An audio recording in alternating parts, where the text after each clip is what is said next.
AI, is it basically steroids for disinformation? What should we do about it? And indeed, what is being done about it already? All to come on this podcast, all about the attention economy, from the attention practice and phonogram. Welcome to Can We Have Your Attention? Hello, Claire. How are we? We're great, James. Hello. How are you?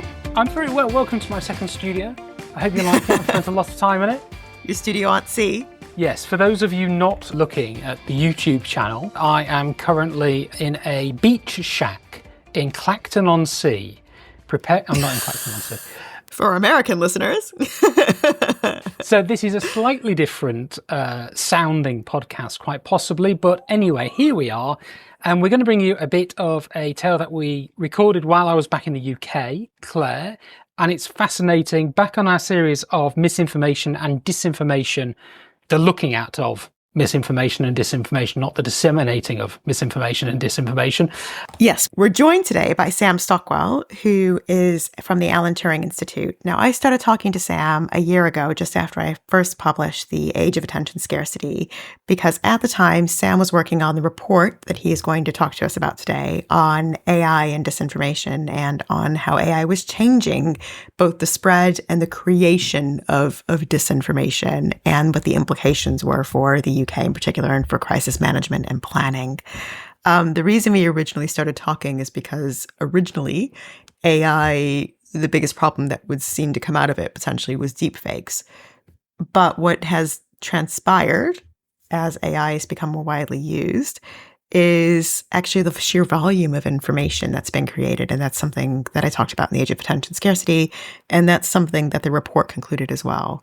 Both the creation of disinformation, it became easier to create things that were incredibly tantalizing to people. AI made the creation of disinformation easier for a minority of people, but for the majority of people, they were starting to turn to AI to help them understand whether things were true or false, which became quite a combustible combination of things. So we're going to hand over to Sam now to introduce himself.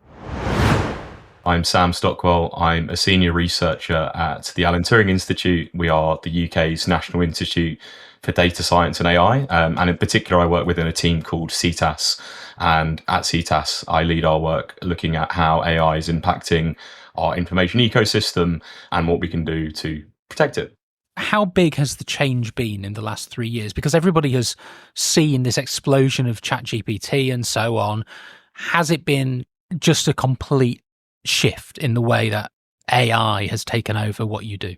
I'd say so, yeah. I think I always approach it in terms of sort of three pillars of things that have really changed over the last few years. So the first is around accessibility. So what was previously something that would often be requiring, kind of quite advanced photo editing skills with applications like Photoshop or similar types of programs, with these new kind of generative AI tools, so things like image, video, audio generators.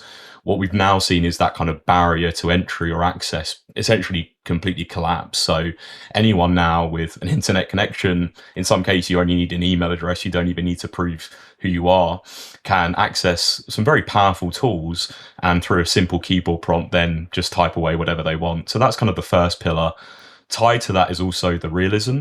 So I don't know if you both have seen the infamous Will Smith eating a bowl of spaghetti videos, but that was, funny enough, the barometer back in the day of like how AI has improved over the years in terms of the quality of the content, in terms of the physical interactions of that content, in terms of how, kind of realistic it looks. And if you were to compare some of the clips of him eating spaghetti from 2023 to 2026, it is kind of, monumental leaps in quality.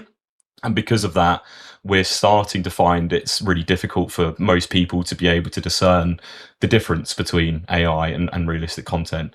And then kind of finally, in combination with both of those, is the fact that you can churn out this content very quickly and at a large scale. So whereas before you'd often have to do multiple edits to photos or videos, or you'd have to spend a lot of time crafting individual messages or bits of content, with AI tools, you're often given, quite an unlimited range of pieces of content you can generate, and you can do it very quickly. And so when you combine those sort of three factors together, I do unfortunately think that we are now entering a really kind of uncertain period of serious risk when it comes to the impact these tools are having on our information space. Yeah, it's definitely a more challenging time, but I think that change has come with so many other things attached to it. I think we got you on here, Sam, to talk about, and well, initially it was this report that you published called Adding Fuel to the Fire. I'm holding this up like people can see this on an audio medium. So adding fuel to the fire, AI misinformation threats and crisis events.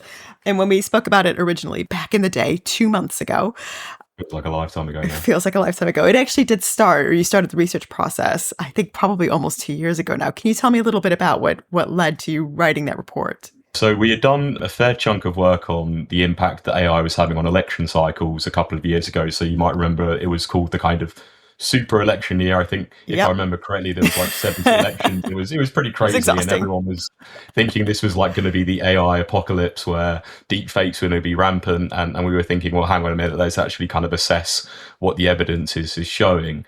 But I think around the time that we were wrapping up that bit of work, we also had, unfortunately, the Southport attacks and subsequent riots. Yeah. And for us, I think that really hammered home the reality that it isn't just during election cycles where we're starting to see AI-enabled disinformation, deceptive content being churned out to try and shape public perceptions, or even in some cases, public behavior, whether that's violent or otherwise. And I think Southport was a real critical moment in showing that actually the online content and the offline world are often now very much interlinked. Just because something's circulating online, we can't just sort of dismiss it and think that it's not going to have potentially an impact in the real world. And we saw, of course, the kind of false claims and narratives that were circulating around the time of the Southport attacks on the suspect being kind of used to sort of justify why people should be going out on the street. And we obviously then saw the horrific riots that happened.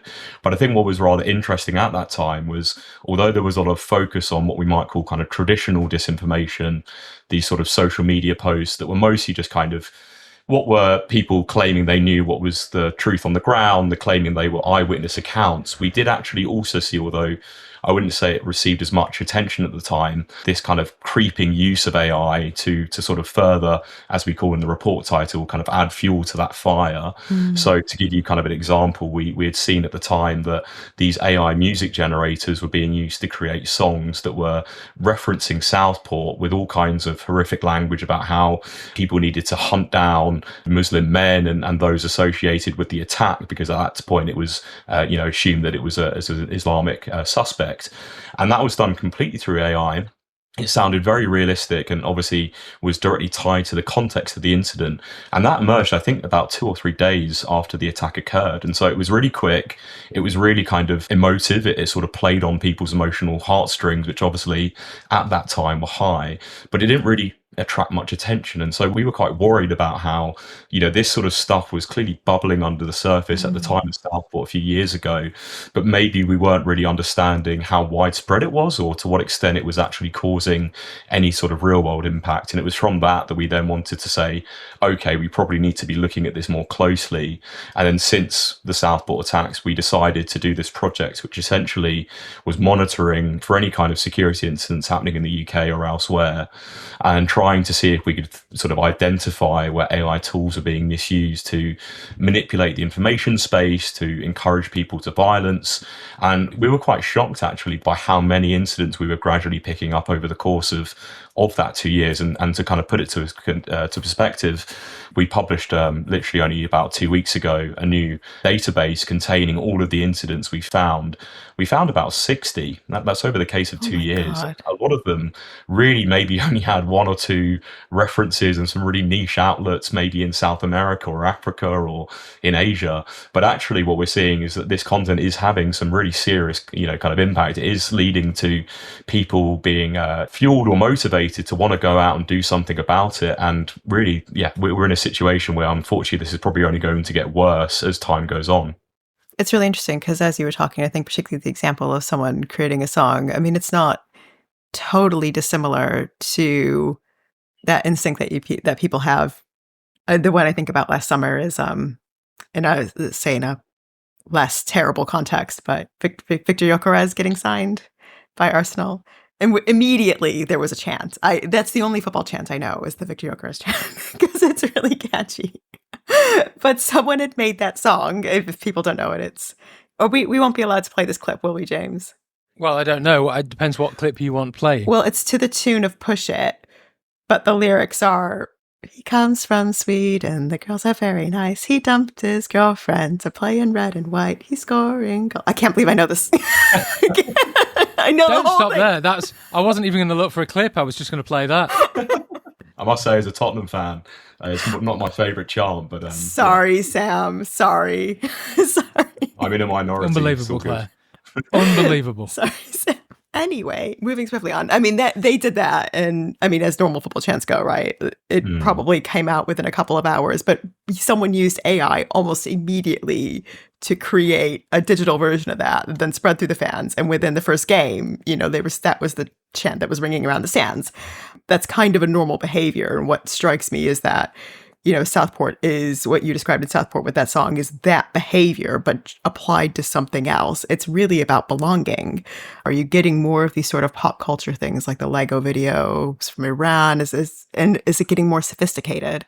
I would say yes. So even more kind of example close to home. Just the other month, we saw at the Unite the Kingdom rally where we had Tommy Robinson and some other individuals from kind of that section of society actually using billboards containing videos of AI generated rappers. So you might have heard of this fictional rapper called Danny Bones. He was first uncovered by, I think it was the Bureau of Investigative Journalism, but actually he had quite a significant amount of likes and listens on Spotify, despite the fact that not only was the song itself AI generated, but his actual entire persona, he wasn't a real person, he was an AI generated avatar.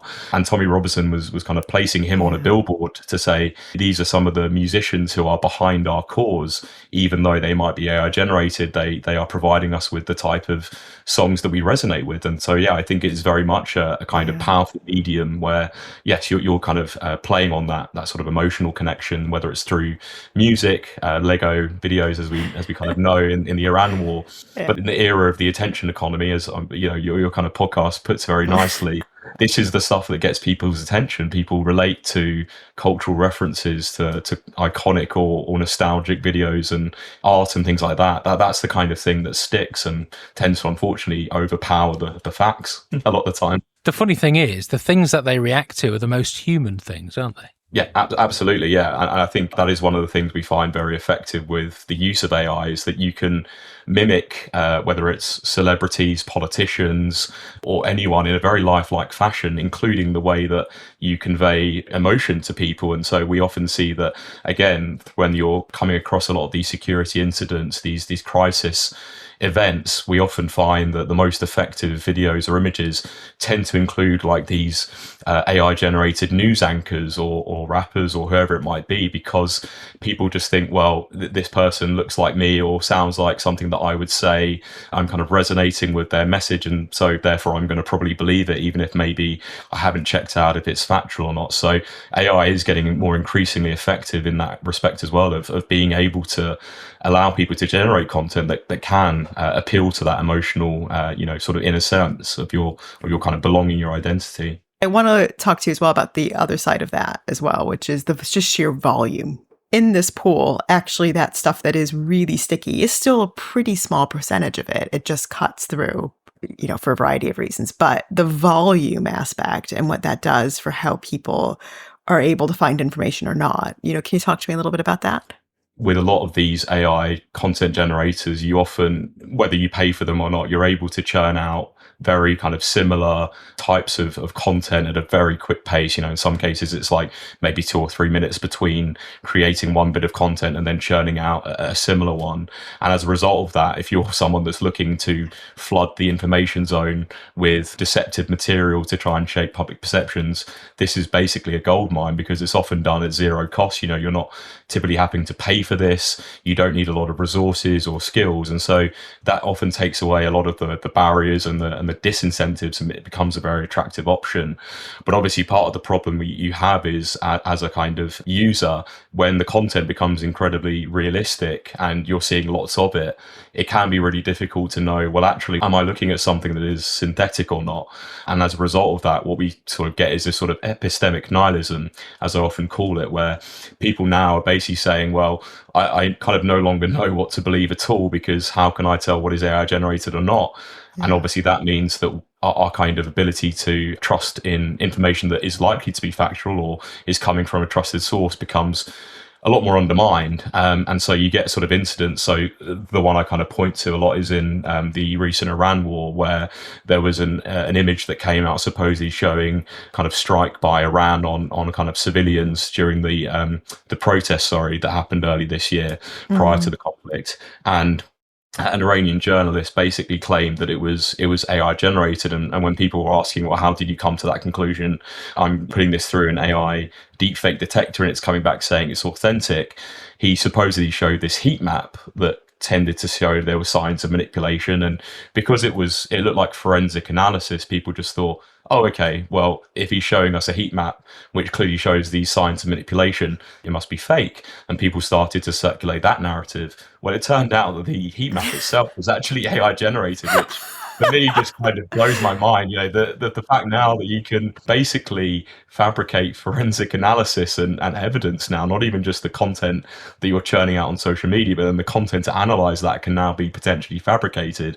And so it basically throws the whole kind of verification process in doubt. So if you've got, let's say, 20 or 30,000 bits of content being churned out at any one time, that kind of ability to manually sift through and figure out what is real and what isn't becomes, virtually impossible. Sam, I'm a journalist of more than 20 years standing, and I don't think I'd know where to start with some of this stuff. I've not been trained in that kind of counter disinformation stuff. And I think I've got a pretty good eye, but even then I'd look at stuff and go, I'm not sure if that's AI generated or not. For somebody who's never had any training whatsoever, which is the majority of the population, there's no chance, is there? There's absolutely no chance that they'll be able to tell.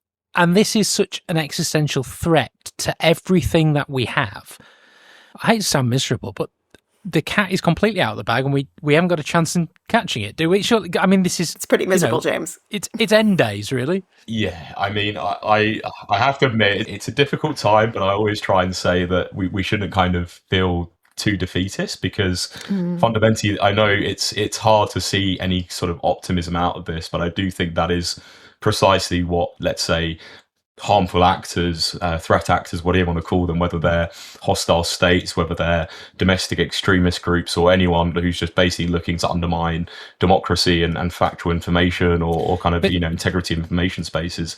That is what they're trying to do, and obviously this is it's a challenge, but I'm happy to go into detail on where I think we could make some progress there. But absolutely, and we'll come to that in a moment. I mean, I know I made that sound incredibly miserable, and I know you're a man who's had to deal with Spurs last season, so I appreciate you understand. The bar is low, yes. The bar is very low. So sorry. What I'm basically wondering is, because we haven't even got to the stage of thinking about education programs for these things. This has happened so quickly. Society is changing around us at a rapid rate. The point I'm trying to make, I think, is something along the lines of, are we actually now at a point where we need to completely change the way that we look at society, the way that society is constructed? Because at the moment, nobody knows what to trust, and they are just overloaded with information. Yeah, I mean, in my view, I think we have reached a point, and this is sort of something we also found in our research, where fundamentally the ways that people obtain information, the way they ascertain what they think are facts or what they tend to want to believe in, I think has fundamentally changed from what we traditionally would think of as your kind of model society, where we would have free-flowing, truthful information.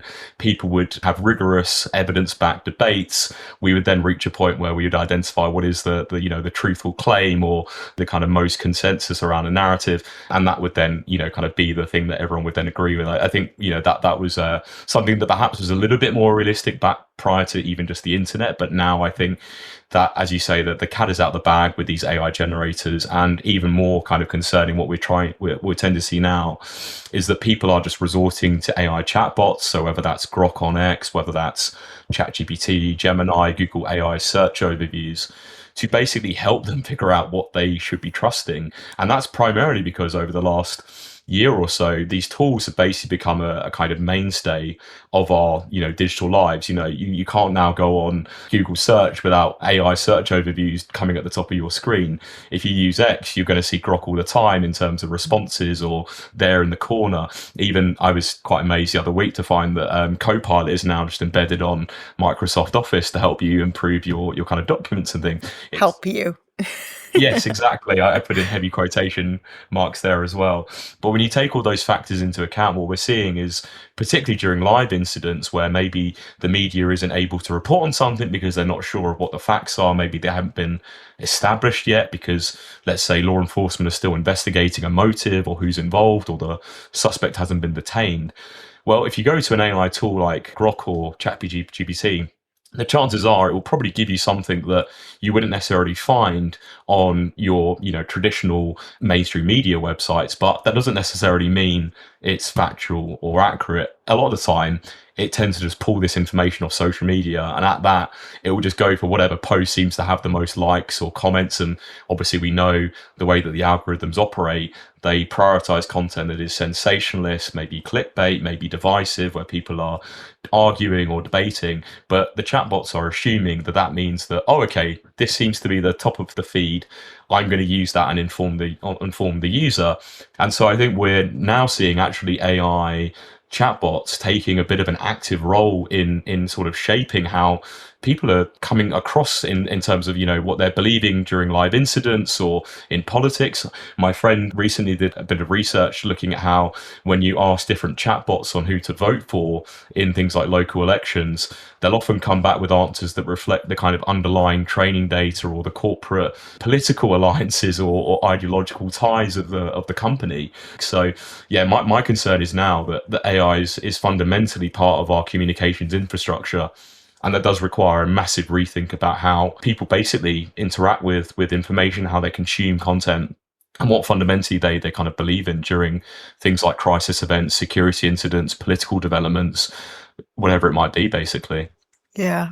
As you're talking, I'm also thinking that, all of this also applies to business and brands as well. And actually, that will be most people's point of contact with AI on a day-to-day basis, choosing what to buy, choosing what to watch, what to believe, and things that don't, maybe, if you're working in national security and government, you don't think matters that much, but that shapes your beliefs about whether something is reliable or whether information is worth getting, right? Yes. And it's, it occurs to me that so much of the discourse that goes through the commercial sector is actually just about whether AI is going to take your job or not, which is important, right? But it's not, or how it's going to make it more efficient, or how you're going to use it to fine tune your work. And very little of it that I've seen is really thinking about, like, actually, this is fundamentally shaping the way that people come into contact with products, services, brands.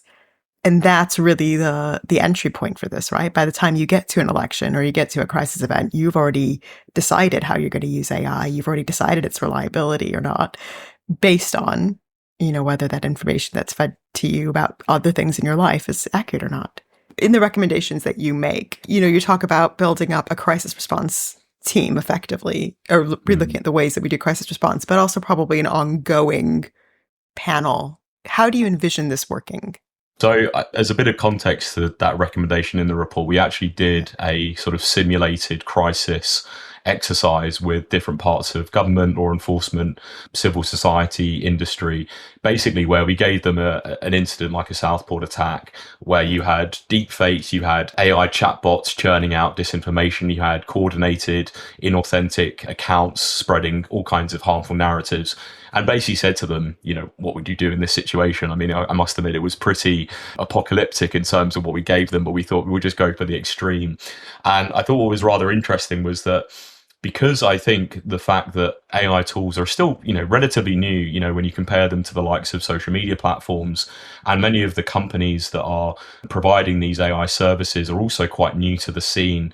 There's not necessarily been that ability for government and law enforcement to build up those relationships with the right kind of, trust and safety teams, you might call them, within the AI labs as you do with the social media companies. And as a result of that, many of them basically very candidly said we wouldn't really know who to contact if, for example, we had discovered that an AI chatbot had been sharing all kinds of false information to users, or that these particular tools are being used to churn out very harmful deepfakes. And at the same time, they didn't really know at what point they would start actually then reaching out to those companies. There wasn't really kind of any idea of what threshold is kind of the concern that we think that this is going to potentially spill out into real world consequences, whether that's violence on the streets or targeted attacks on different demographic groups. And so as a result of that, we basically felt that although the UK does have some very strong crisis response protocols in place for what you might call kind of traditional information crises, like with those that perhaps were happening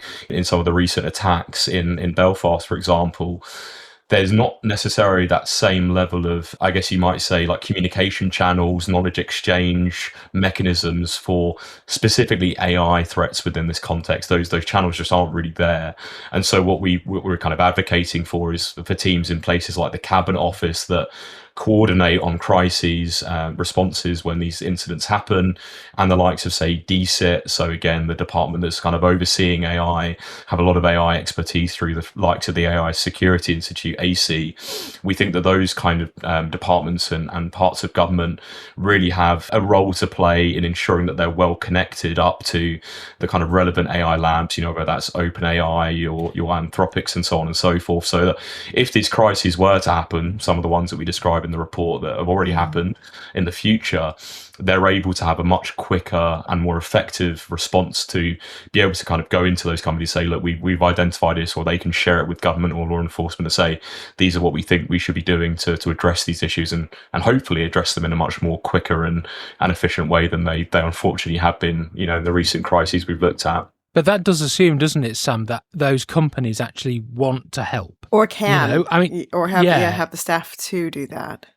Indeed. I mean, if you are dealing with companies who have, as you've pointed out, in some cases, a very certain political bias or whatever, you are relying on those companies to be doing the quote unquote right thing. And that is not always going to happen, is it? No, unfortunately not. And, there are some incentives you can try and frame around this to try and encourage them. So one of the things that we've been advocating for is that this isn't necessarily just about false information. It's about public safety. Perhaps regulation might be needed within this context, having some kind of baseline requirements where during a crisis incident, these types of companies would have to set up, and we call them in the report, crisis command centers, basically. So these are things that have been done voluntarily in the past in things like recent elections. So OpenAI had what they called their war room, in quotation marks, during the 2024 US presidential election, and TikTok set up a similar thing during the Southport riots. But these were basically tiny hubs where a combination of moderator, trust and safety individuals and technicians were placed in the room and were actively monitoring, feeds for any viral content that potentially could be harmful or damaging, and then would flag that with the wider company to then discuss what types of responses were needed, whether that was removing the content if it violated the platform's terms of service, down ranking or reducing the visibility of it so that it was harder for users to see, removing it from for your feeds on things like TikTok. So we think that something like that is a kind of low hanging fruit, that there is evidence of how this has been effective in the past. But as you say, at the moment, it's relying on the goodwill of the companies to do that when a crisis happens. Some obviously will, others might not necessarily do it unless they're required to. So I think, fundamentally, we might need to see some form of legislation in that respect. But again, I think it's focusing on the structures and the processes, ensuring that they're in place, and then tailoring them to the context of whatever crisis then emerges. Yeah, I think on that point, there's one company in particular that did one thing a few months ago. Actually, James and I did an episode on this on Grok and XAI. And in that episode, we did discuss that because this is really a political project, or it's a personal, ideologically driven project by its owner. And so their argument, if you put a moral argument to them, they'll put one back. They don't necessarily share that view. But what did get them to stop getting its chatbot to generate nude images was actually an existing law in multiple countries that said, look, if you generate these images, you're in violation of child safety laws. I'm guessing that there was just no way they could get their tool to stop, to just not do it for children. It had to be, you had to apply it to everyone. And that's ultimately what caused the intervention. Are there similar regulations or laws that are already in place that you're exploring as baseline tools for making sure that these companies comply with this? Or are there any that you think would be useful? In some cases, what we tend to find is that the challenge with this particular area is, of course, that in comparison to things like nudification, sort of activities and things around child safety, when it comes to sort of disinformation, misinformation, obviously these are words that can be quite loaded. There is clearly a lack of appetite in the US administration currently to try and address a lot of these types of problems. And so that does make it more difficult given that many of these companies are US based. But I think what we have found is that in that case, with non-consensual imagery being generated through Grok, we did actually see kind of more of a coordinated international attempt by different countries. So whether that was Indonesia and other countries in sort of the Southeast Asian region, whether that was the EU and the UK, Canada, New Zealand, a lot of different countries were placing pressure on X to, sort out this problem. And I think when you start to introduce a wider range of countries where you're looking at potentially a lot more economic damage to the service in question if potentially they are, let's say, temporarily banned from operating in several of these jurisdictions for those particular reasons until they address those harms. That does start to make them, I think, more attentive and start to think about, okay, maybe we should be looking at this in, more serious detail. I think, though, having said that, we haven't really seen many attempts to kind of regulate this area as such. I mean, the EU's Digital Services Act does have some kind of limited areas of scope on this. So, for example, there is a requirement in the law to ensure that researchers and academics can access social media data to monitor, for example, what might be sort of low-level information operations by certain countries that are looking to undermine European democratic elections or processes that could then obviously become worse, and to kind of flag those to the platform so that they're aware of those happening. And, the UK is looking to explore similar things through the Data Use and Access Act, which has recently just passed Parliament, I think. But I think we feel that there's probably more that could be done here. And the thing that I think it would be a really prominent bit of legislation is looking to places like California. So there they have a state level law that called the AI Transparency Act.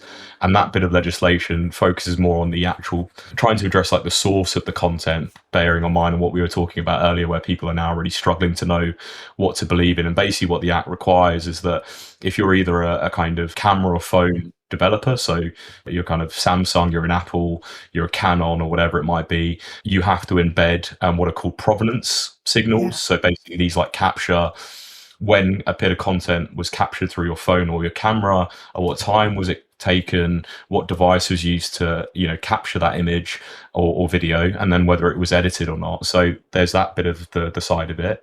But they also require AI developers and producers to have those same types of signals embedded within their models. So if you use an AI image generator to create an AI deepfake, you're going to have this like cryptographically sealed signal in there that will basically tell you that this was created with an AI tool at this particular moment. And then similarly, the act requires social media platforms to then allow users to see those signals. So you're trying to address the kind of whole media ecosystem from the moment digital bit of content is created to when it's then uploaded on social media. The idea is that you almost create a kind of trail of how that content was edited or manipulated. So it's almost like they call it a digital nutrition label, but there's things like C2PA, the Coalition for Content Provenance and Authenticity, I think I got that right. They are advocating and promoting actually an open standard, which is great. So basically the idea is at any one point, you should be able to click on the three dots or something on your social media feed, and you can find this little icon that will tell you all about where that content was created, when it was created. If you want to add details about who created it, you can. But I think when you look at that and you're requiring it by law, what you're doing is you're putting the onus on the platforms, the companies to provide that transparency to the user. And fundamentally, there, of course, will be bad actors who will want to remove that information. But the idea is that if you're someone that cares about transparency, transparency. If you're a media organization, if you're a podcast, group duo, if you're a kind of content creator, you probably want to give that transparency to the user so that they can be more likely to want to trust your content. So for me, I think it's quite a powerful thing. Isn't the problem actually, though, that you're putting then the onus on the user to understand whether or not the content they're seeing is right? I mean, I completely understand the problem here, because you can ask the companies to do one thing, but essentially, and I think one of the reasons I sounded so miserable earlier is because, every time I speak about this, I just get to the point where we think everything is about the user trying to understand whether or not they've got this content right. And they're so overwhelmed. They're so overwhelmed. And they're already overwhelmed, and they already feel they can't trust anything. So therefore, where do you go from there? I mean, it's such a difficult thing to kind of work out, isn't it? Absolutely, yeah. I mean, I should sort of caveat that unfortunately there is no kind of silver bullet, one size fits all solution to this problem. It obviously, I was hoping there was a Roberto De Zerbi coming over the horizon to save the This thing. might be the point to talk about, because I think you talked about CTPA and California's legislation, which actually should then help spread or be adopted more easily worldwide, right? But, you talk in the recommendations as well about Ofcom writing a report at the moment about basically the monetization of AI-generated content. So we've looked at it from the user point of view. How do you help the users? But actually, is there something about stemming the profitability of this and the ability for them to access the markets? Can you tell us a little bit about what they're doing and what we might be able to look forward to with that? It has been quite a worrying trend we've seen, particularly pick up in the last maybe year or so. What we're starting to see now is that because users know that algorithms prioritize and often monetize or reward content that attracts a lot of clicks, it attracts a lot of user engagement, and obviously typically that content tends to be, unfortunately, quite divisive, maybe quite controversial, quite inflammatory. There are kind of individuals now, particularly in, unfortunately, parts of like the global south, that are realizing that they can make some quick money essentially from churning out quite divisive content targeting different countries in the West. So there's been several cases reported by the Bureau of Investigative Journalism over the last year where they have found these kind of content creators, you might want to even call them influencers, in places like Sri Lanka and Pakistan, who are in some cases Muslims, for example, but they are promoting Islamophobic content using AI tools. And when they've been asked, why are they doing this? And in many cases, they're targeting the UK, for example, getting a lot of attention, a lot of views, millions of views in some cases. They basically said that they're doing it because they make money off of it. And they're even offering courses to other users on how they can monetize off the same type of inflammatory content. We've actually been offered some of those courses. Oh, okay. Very early in our podcasting career, we were reached out on how we could generate millions of views from people in the global south. And I was like, I know how we can do that, and we're not going to do it. I'm glad to hear. Yeah, I think that probably just shows how pervasive it is, right? Yeah, we posted 2 videos, and right away we had solicitations for that. It's wow, really that's crazy. Yeah. But as I was saying earlier, because of just how easy these tools are to access, because they don't often require a lot of money to be invested into, some of the money that they're making on a monthly basis is more than they can get through a professional, let's say white collar job in places like Sri Lanka or Pakistan, even if that means they're compromising on their own religious or ethical or political identities and values. They're still going to do it because, fundamentally they might be in a really impoverished economic situation. But I think what we're also seeing is that this is also happening in crisis periods. So to go back to Southport, and this is something we talk about in the report, the single most impactful and influential bit of disinformation around the time of just before the riots erupted was on this kind of fake name and identity that was supposedly articulated as the facts on the suspect, this name that he was a Muslim and he had come over on a boat and so on and so forth, that turned out to be false. Now, we found that actually the person that had posted that got that information through an AI news aggregation or data scraping tool. And it turned out that they were actually just a guy who was living in either Pakistan, I think, or Afghanistan, who had no intention of actually causing the harm from that bit of content. But what they realized at the time of when the Southport murders happened was there was this information vacuum where the police hadn't provided any information on, who was involved potentially or what the motive might have been. People were looking for answers, as we always do in these types of situations. And there was basically a kind of gap in the market, so to speak. And he was able to use this AI agent and tasked it to go out and find whatever information, regardless of factual accuracy, that would likely get him clicks and then money from those clicks, and ended up with this fake name and fake identity. So I think we are seeing, the monetization really actually lead to quite a significant amount of real world harm and kind of damage, whether that is through what happened during Southport, or equally with some of these kind of what I call shadow influencers, who are basically creating this entire shadow economy, profiting off, divisive AI content. I want to stay on that for a minute, because what that person actually did, it wasn't just that they created content and made money off of it. They got it into the digital ad inventory, right? Specifically targeting UK users who presumably were mainly trying to be reached by UK advertisers. It's so striking to me how quickly you can set up a website, you can place it into that pool, that inventory database, and very quickly rack up enough clicks in order to generate a viable product. It's just so odd to me that we can do this. Like, we apply some sort of regulations to people who are able to run businesses or open a business bank account or do anything like that. How is it that we're allowing this to happen? So much money to go to a site that was set up, very quickly, without clear provenance, able to take money from UK-based advertisers who, by the way, hate this, right? They hate that this happens. Please tell me Ofcom is looking at that. So, yeah, it's a really hard area because there isn't really kind of, I think, one body that is really kind of looking at the specific kind of AI advertising issue.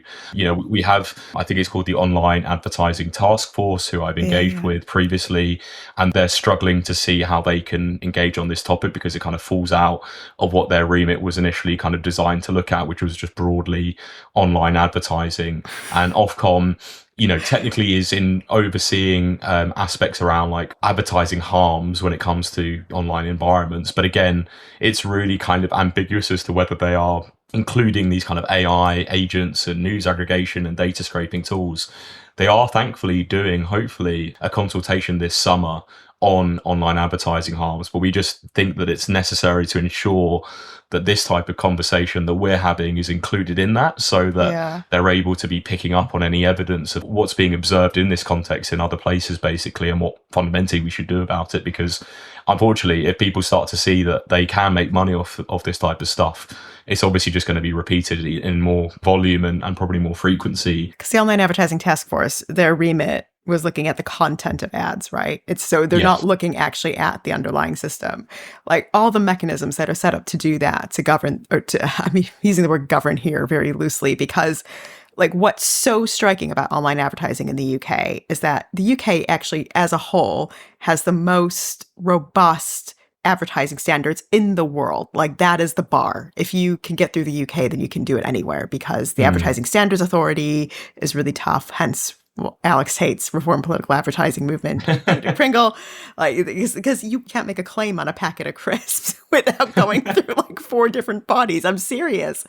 But online advertising, you have to think that this has to do with who's funding those bodies, right?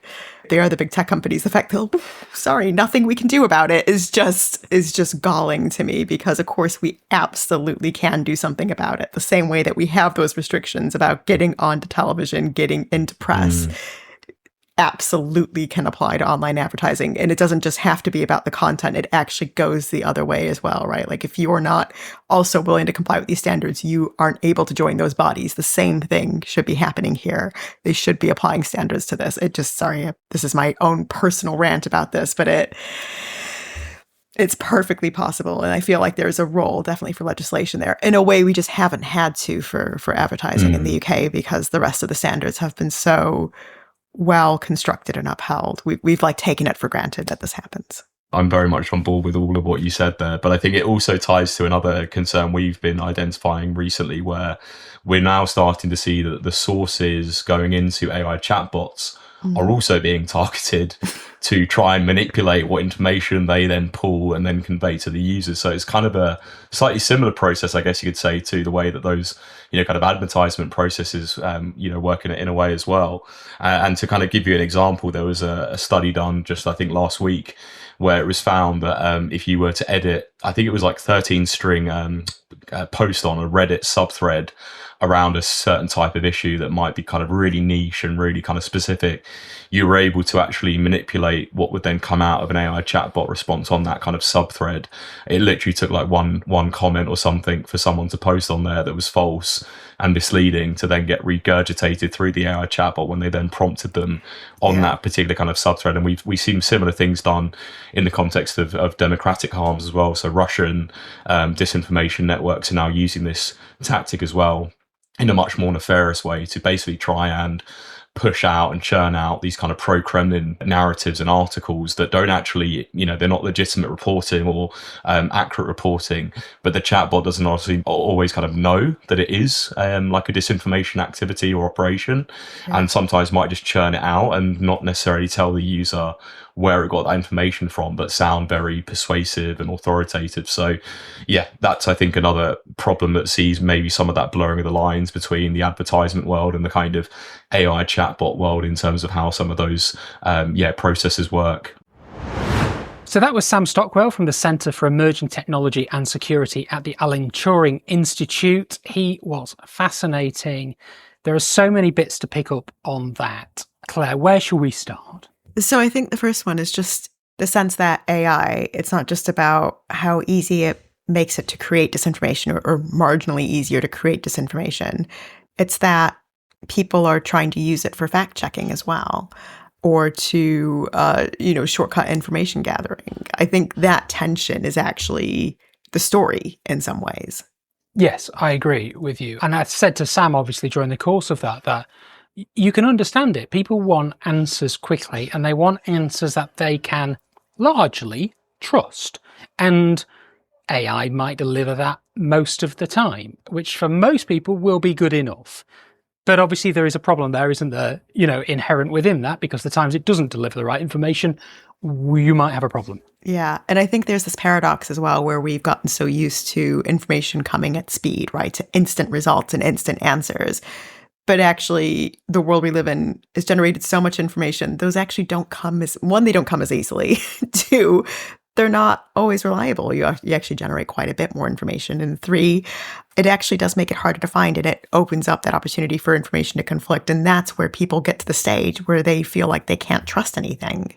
I think, with good reason, right? Like, it's like the development of information has moved faster than biology can change. Let me just pick up on something that was kind of said during that. I think I asked Sam actually around who should be responsible for that kind of fact checking, because it does seem to me at the moment that whatever's being put in place, a lot of the things that are happening, it's still on the end user, isn't it, really, to come up with these checks and balances. I mean, even if you look at just, this is not AI, but talking about social media, we're in things like, the community notes and so on. Again, it's down to end users to fix these things. Is there any way that pressure can be put on the AI companies? And indeed, do the AI companies actually want to make their products definitely correct? Because right is in some ways a subjective process in itself. Yeah, and I think that's a rapidly evolving field as well. I mean, as Sam said, it comes down to the individual company, right? He was really careful not to single out individual companies. We did that for him by bringing up Grok. But he's right. If you take Anthropic, for example, they have safety and ethics built into their DNA. So it's their whole brand is safety and ethics. So they have a motivation to do that. Google with Gemini is similar, right? Similarly inclined. OpenAI with ChatGPT has, let's say, been on a journey with this. And do we fully trust it? Pass. Where it's gone from speed of information and now trying to balance in more safety, more brakes on it, not providing the fastest answer, but providing the most credible or the most correct as much as it can. But, that's still kind of outside its control. Grok, on the other hand, that's not really its bag. How do you balance all of that? I think, that's one question. But the other thing that he brought up that I think is much more serious is that the Alan Turing Institute is a think tank.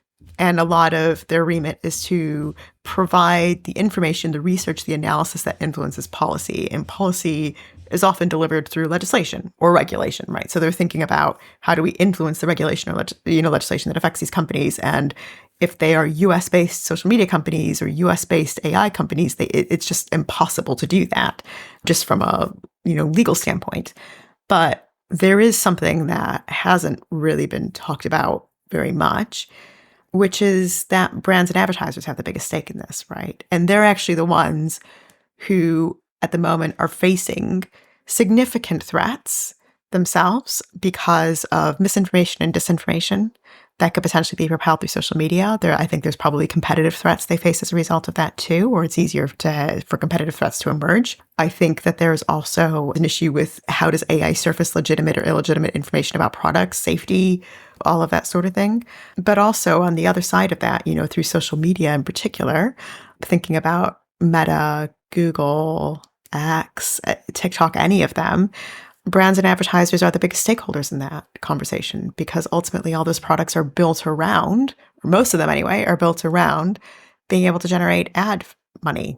And if ultimately mis and disinformation is flowing through those platforms pretty much unimpeded, because all of those platforms are measuring things on the basis of how engaging content is or the amount of time that users are spending on those platforms, we're in an endless cycle of disruption here that ultimately affects the whole ecosystem. So I think there's an untapped conversation here with brands and advertisers about the way that and how they spend money and incorporating this thinking into the decisions they make, both from protecting and defending their own brands, but also protecting and defending the ecosystem on which they rely to reach consumers or to reach their customers. Part of the issue here, surely, is that in the good old days, as you might say, pre-AI, what would happen is that the brands would put pressure on the companies pushing out any sort of poor information against them by, restricting advertising and so on.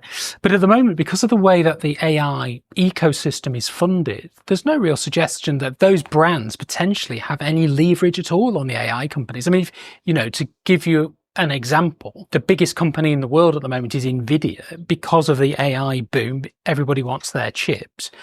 Because of which, you look at Microsoft, you look at your Googles and so on, these companies are huge and massive. So even if you are, and I'm going to pick a name out of the top of my head, Procter & Gamble, a huge company, you don't really have a lot of leverage over Google and Gemini, for example. So if you're Unilever, the leverage that you actually have over Google is ad spend, right? Google still makes most of its money through advertising spend. That's it. Not as much as Meta. Meta makes whatever it was, 99% of its revenue from advertising. But, Google still makes the vast majority of its revenue from advertising, whether that's search or whether that's display, whether it's video advertising, particularly through YouTube. It's a big seller of advertising. So yes, Unilever has leverage over that. Over Anthropic or over ChatGPT, well, the competition's pretty hot there. I think we haven't seen the end of what that looks like, because although a lot of these companies are bought into the AI platforms, they're also the biggest customers of them. But I'm thinking less here as well about the AI companies themselves and actually about the ultimate problem that it creates through mis and disinformation. The leverage that advertisers and brands, businesses all have is the amount of money they spend with companies and how they spend it. And looking seriously at that, and particularly in a collective way, is really powerful. So I think in 2018, an organization called Check My Ad was founded in the US, and that works with US advertisers on what is euphemistically called brand safety. But what it actually does is say, here's the full gamut of where your ads are appearing. Here's the stuff it's appearing against. Is this actually something you want to support? What is it in this thing that you want to support, and what do you not? What benefits your brand and what doesn't? What kind of society do you want to see? What kind of organizations do you want to support? And it's actually been a really effective way of combating mis and disinformation and using the power of that buying power that brands have to make sure that the ecosystem is credible, that people can trust it insofar as they can. Now, organizations like that have come under attack because they're seen to be nefarious in some way, even though they're voluntary, even though they're opt-in, even though they're doing something that's basically just about transparency. Those kinds of organizations are under attack.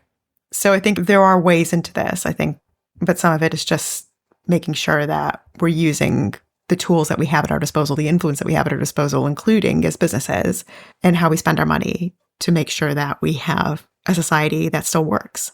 It feels like there's a whole other episode in this, which no doubt we will get to. Yeah, and I'm definitely reaching out to check my ad too. We'll definitely do that. Let's knock it on the head there for this episode. We are still going to talk about science communication in future episodes. Other things on the way, but for the meantime, Claire from the Love Island Villa in Clacton-on-Sea. From beautiful London. Indeed. Thanks so much. Thank you.